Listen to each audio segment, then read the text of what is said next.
નમસ્તે વિદ્યાર્થી મિત્રો, આગળના લેક્ચરમાં આપણે પાઠ 12 ચોપડાની ઇન્દ્રજાળ, જેના લેખક છે ચંદ્રકાંત પંડ્યા અને એનો સાહિત્ય પ્રકાર છે આત્મકથા ખંડ, કે જેના વિશે આપણે એની પ્રસ્તાવના રૂપ એટલે કે જે લેખક છે તેનું નામ, એનો જન્મ છે કે એમનું સાહિત્ય સર્જન છે, બરાબર, એમની મૂળ કૃતિ છે, એમનો જન્મ છે, આ બધું આપણે એમાં જોઈ ગયા કે જે તમે ચોપડામાં લખ્યું હતું.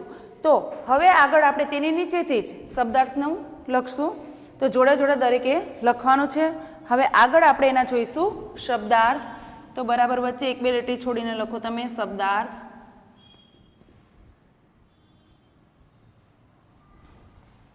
તેમાં સૌથી પહેલું આવશે ચોપડો.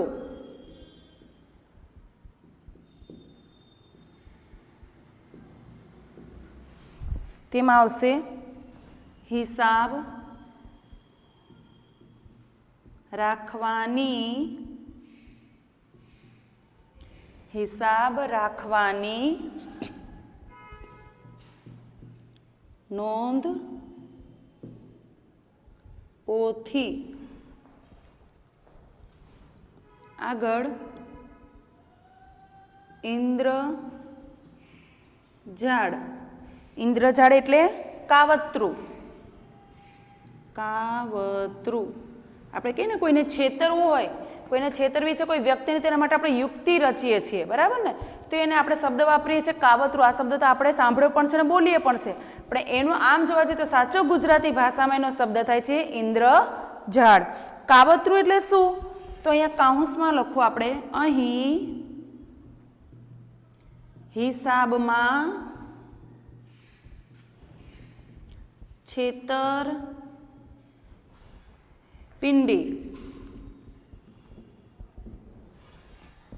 આગળ શોષણખોરો.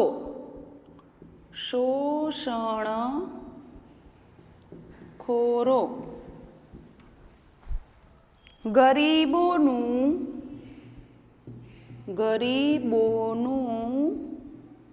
શોષણ કરનાર. આગળ જુલમ. જુલમ એટલે ત્રાસ, પજવવું. પછી શરીફ,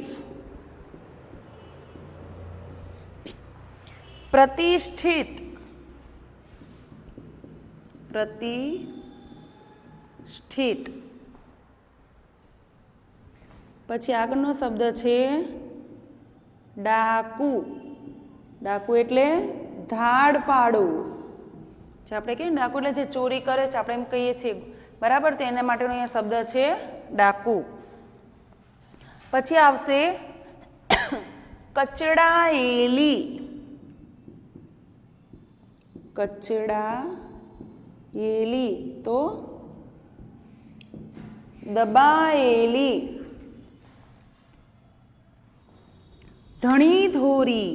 આગળનો શબ્દ છે ધણી ધોરી, તો આવશે માલિક. પછી આવશે રાંકડી. રાંકડી. રાંકડી એટલે શું? તો કે રંક, અથવા તો જેના માટે આપણે શબ્દ શું બોલીએ છીએ? ગરીબ.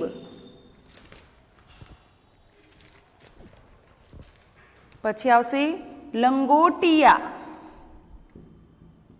લંગોટિયા તો આવશે માત્ર લંગોટ પહેરીને રહેતા, કે જે માત્ર લંગોટ પહેરે છે, એટલે કે કમરની નીચેના ભાગને ઢાંકવા માટેનું એક વસ્ત્ર કહીએ. ઉપરનું એટલે કે કમરની ઉપરનો જે ભાગ છે તે વસ્ત્ર. તો અહીંયા પાઠનાર્થમાં એમ કે છે કે એવા લોકોની વાત કરી જે માત્ર લંગોટ પહેરતા, એટલે કે કમરથી નીચેના ભાગને જ માત્ર ઢાંકતા. કમરથી નીચેનું અને ગોઠણથી ઉપરનું, એટલે કે નાની એવી ધોતી કહીએ ને આપણે, એવી પોતળી જે ઉવારતા, એને અહીંયા લંગોટિયા શબ્દ એવી રીતે વાપરવામાં આવેલો છે. આગળનો શબ્દાર્થ છે બદતર. બદતર બોલીએ છીએ, દ નો ઉલ્લેખ થતો પણ દ ખોડો કરશું. બદતર એટલે કેવું? તો કે છે ખરાબ. ધગડું, ધગડું તો પોલીસ. પછી આવશે ભૂવો. આપણે ભૂવો કોને કહીએ? ઓલા ભૂત પલાત કાઢે ને એને, એટલે અહીંયા લખશું ભૂત કાઢનાર.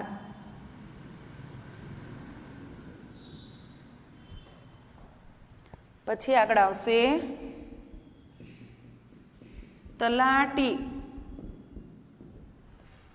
તો મહેસૂલ વસૂલ કરનાર, મહેસૂલ વસૂલ કરનાર સરકારી કર્મચારી. લાગો. આપણે આ શબ્દનો ઉલ્લેખ કરીએ પણ એના માટે આપણે શબ્દ વાપરીએ છીએ હક. ગુલામ, કશો બદલો લીધા વિના, બદલો લીધા વિના કામ કરનાર નોકર. પછી આવે છે લાચારી. તો વિવશતા. પછી આવે છે કિમિયો. કિમિયો એટલે એક પ્રકારની આપણે કહીએ ને યુક્તિ જ થાય, પણ અહીંયા આપણે એના માટેનો શબ્દ લખશું ગુપ્ત કળા. ગુપ્ત કળા. અને કાઉન્સમાં લખશું સરળતાથી પૈસા કમાવાની કળા. પછી આવશે લોભે લોભે. લોભે લોભે તો લાલચથી. આગળ આવશે ધીણધારનો ધંધો. તેમાં લખશું આપણે વ્યાજે નાણાં આપવાનો ધંધો.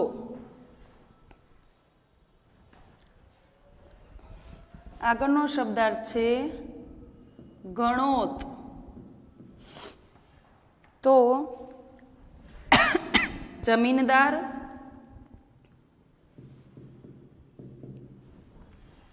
અને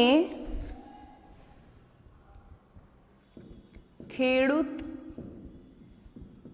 વચ્ચે થતો સાંથનો લેખ. જેમાં એમ લખશું આપણે જોડે કાઉન્સમાં કે ખેડૂતને જમીન, ખેડૂતને જમીન ખેડવા આપી હોય તેના બદલે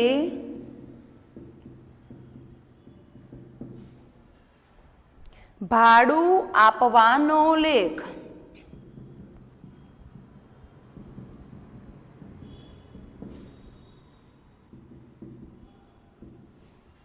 પછી આવશે દુઝાણું. જબલાનો જ કરવાનો થાય અહીંયા, દુઝાણું. તો દૂધ આપતું ઢોર.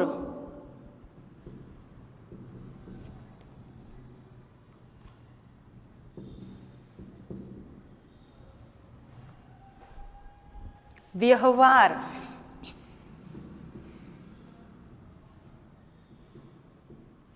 તો એમાં આવશે પરસ્પર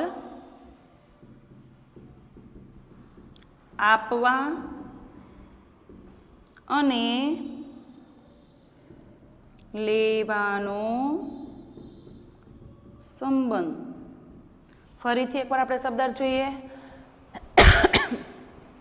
ચોપડો તો હિસાબ રાખવાની નોંધપોથી, ઇન્દ્રજાળ તો કાવતરું, અહીં હિસાબમાં છેતરપિંડી, શોષણખોરો ગરીબોનું શોષણ કરનાર, જુલમ તો ત્રાસ, શરીફ તો પ્રતિષ્ઠિત, ડાકુ તો ધાડપાડું, કચડાયેલી તો દબાયેલી, ધણી ધોરી તો માલિક, રાંકડી તો રંક અથવા તો ગરીબ, લંગોટિયા માત્ર લંગોટ પહેરીને રહેતા, બદતર તો ખરાબ, ધગડું તો પોલીસ, ભૂવો તો ભૂત કાઢનાર, તલાટી તો મહેસૂલ વસૂલ કરનાર સરકારી કર્મચારી, લાગો તો હક, ગુલામ તો કશો બદલો લીધા વિના કામ કરનાર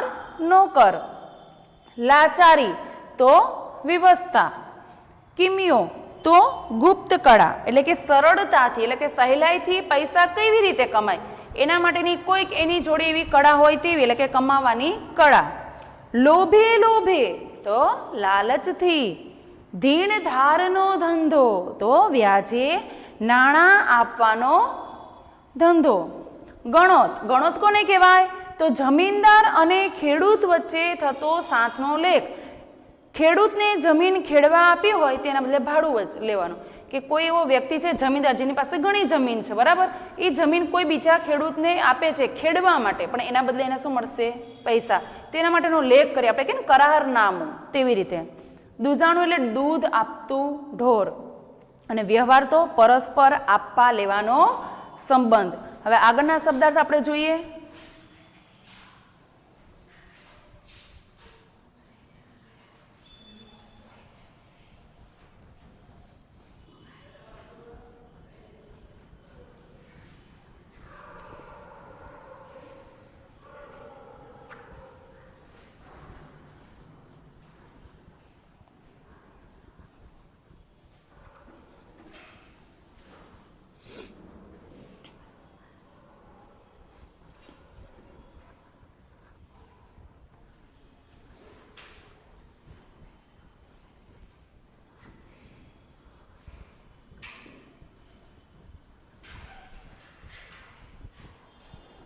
હવે આગળના શબ્દાર્થ લખીએ આપણે.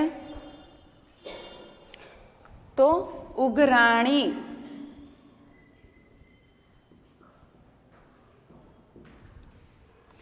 લેણા પેટે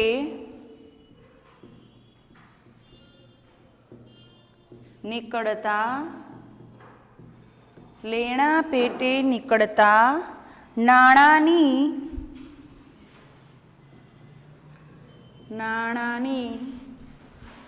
વારે ઘડીએ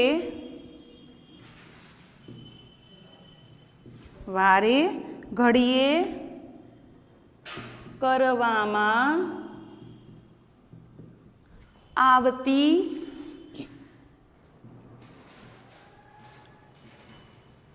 માંગણી,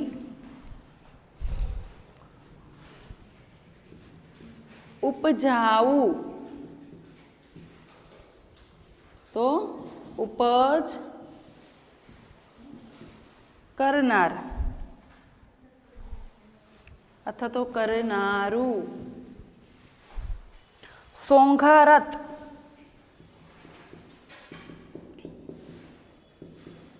સસ્તું અથવા તો સોંઘાપણું,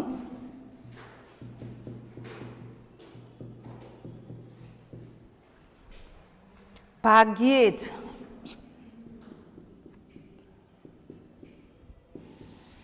ક્યારેક જ,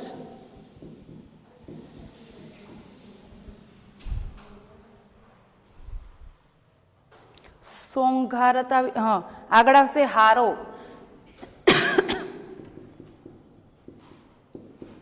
હારો એટલે શું? તો કે મણ માટેનો શબ્દ છે. એ હારો એટલે કે 6 મણ.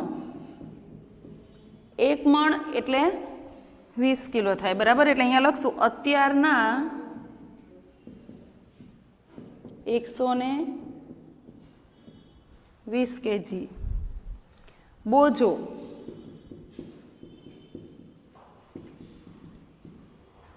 જવાબદારી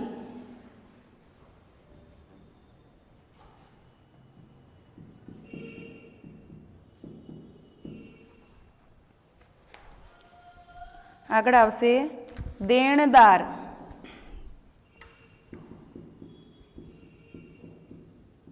તો કરજદાર, પ્રામાણિક,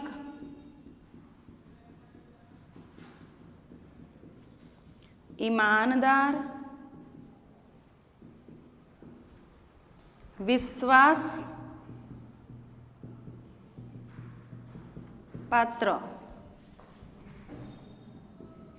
ખાતર તો માટે, લેણું આપેલું, પાછું લેવું તે, કપરું મુશ્કેલ,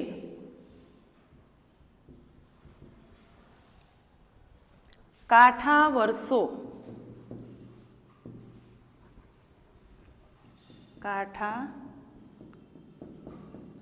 વર્ષો તો ફસલ,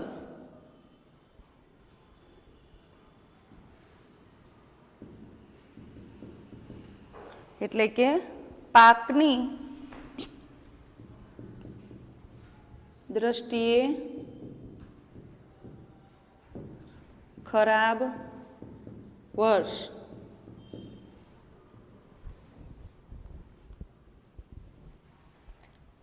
વ્યાજ પેટે ભરી આપવું, આગળ વ્યાજ પેટે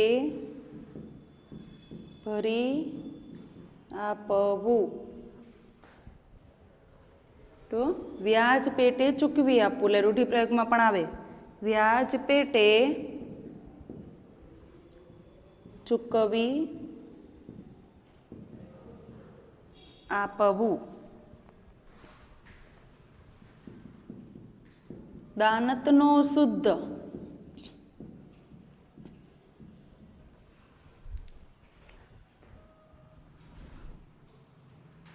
મનની વૃત્તિનો, મનની વૃત્તિનો શુદ્ધ અથવા તો ચોખ્ખો. લાલસા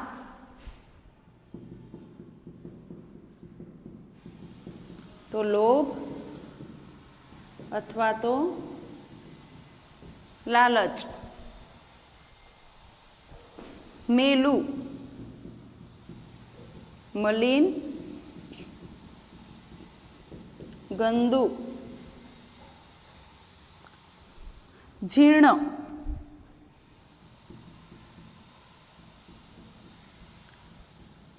જૂનું. અહીં ફાટી ગયેલું. ડગલું નાનું અંગરખું.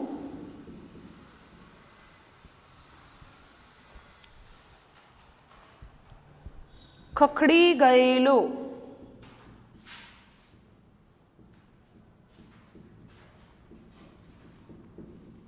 તો કૃશ થઈ ગયેલો, કૃશ થયેલો અથવા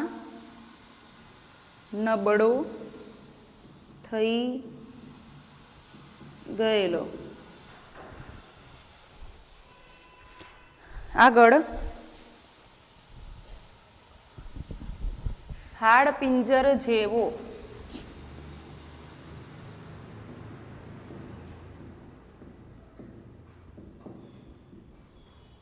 માંસ ચામ વિનાનું, માંસ એટલે કે ચરબી ને ચામ એટલે ચામડું કહી શકીએ આપણે, ચામડી શરીરની. તો ચામ વિનાનું હાડકાનું માળખું હોય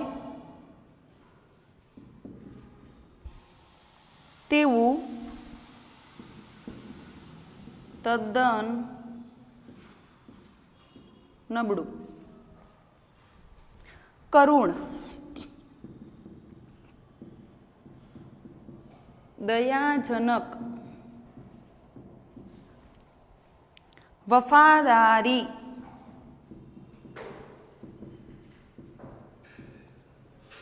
ઈમાનદારી,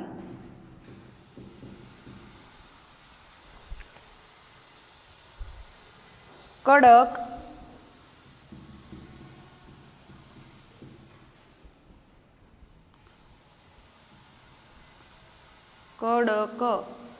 તો આકરી, ભાથું અથવા તો ભાતું. એટલે શું? તો મુસાફરીમાં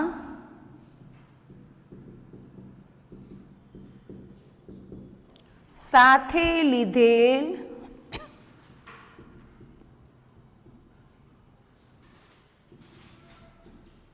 ખાવાનું.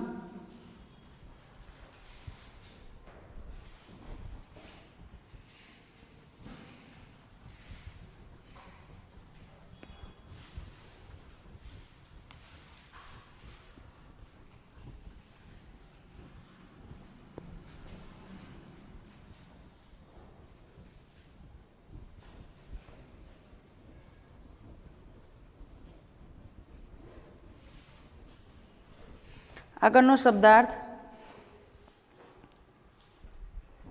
ઓળો.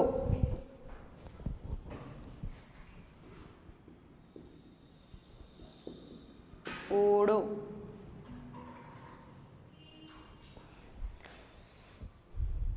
લીલા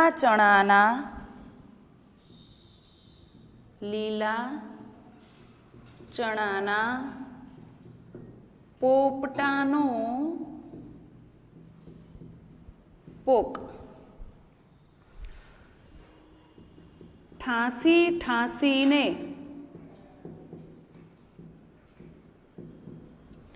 દાબીને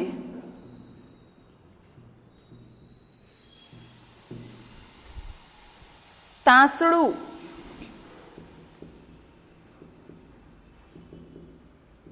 છાલિયું. और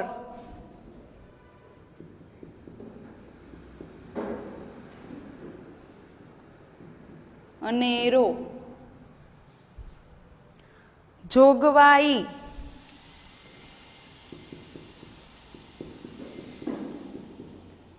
सगवड़. वाड़ो.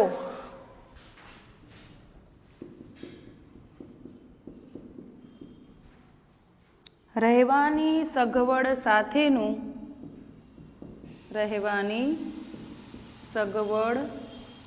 સાથેનું ફળ ઝાડનું ખેતર.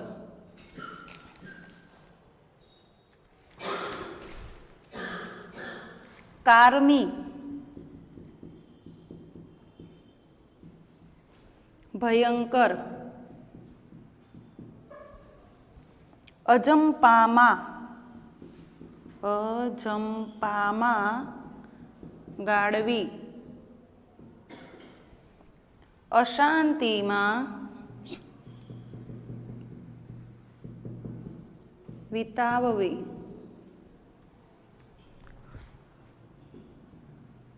દુર્દશા ખરાબ.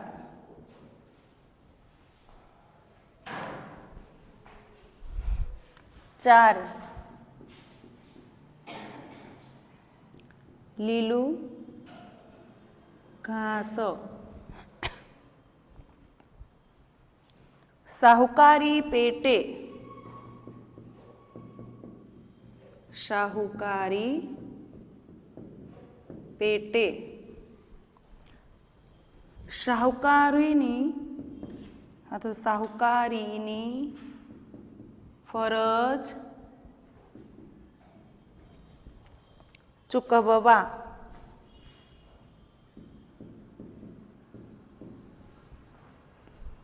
તિરસ્કાર.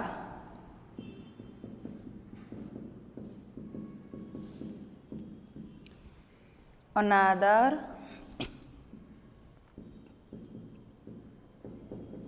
ધિક્કાર. દેવું. કરજ. ઋણ. ફોગટ. નકામું, વ્યર્થ. નાગલી. બાવટા જેવું એક અનાજ. ઓશિયાળો.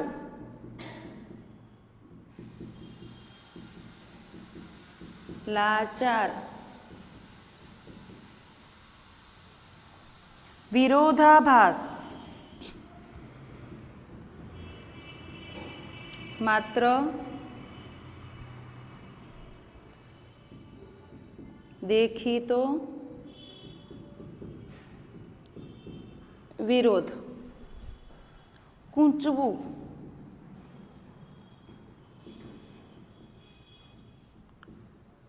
અટકવું.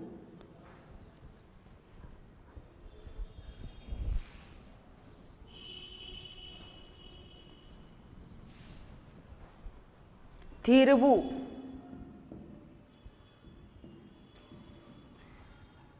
વ્યાજ આપવું. અતિશયોક્તિ.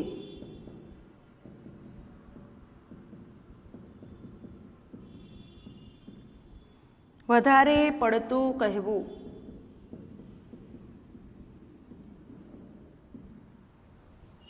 જન્મો જન્મ ઋણી. જન્મો જન્મ ઋણી. અનેક જન્મનો કરજદાર. અનેક જન્મનો કરજદાર. અને છેલ્લો શબ્દાર્થ છે એના પછીનું એક છે રાતા ચોપડા, એટલે હિસાબનો લાલ રંગનો ચોપડો.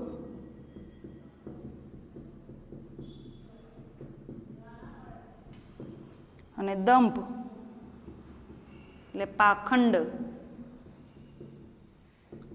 અને એનો બીજો શબ્દ થશે રક્ત વર્ણ. અહીંયા આપણે આ પાઠ 12ના શબ્દાર્થ પૂરા થયા. આગળના ભાગમાં આપણે એના તળપદા શબ્દો હોય, કહેવત છે કે વિરોધી શબ્દ કે રૂઢિપ્રયોગ જોઈશું.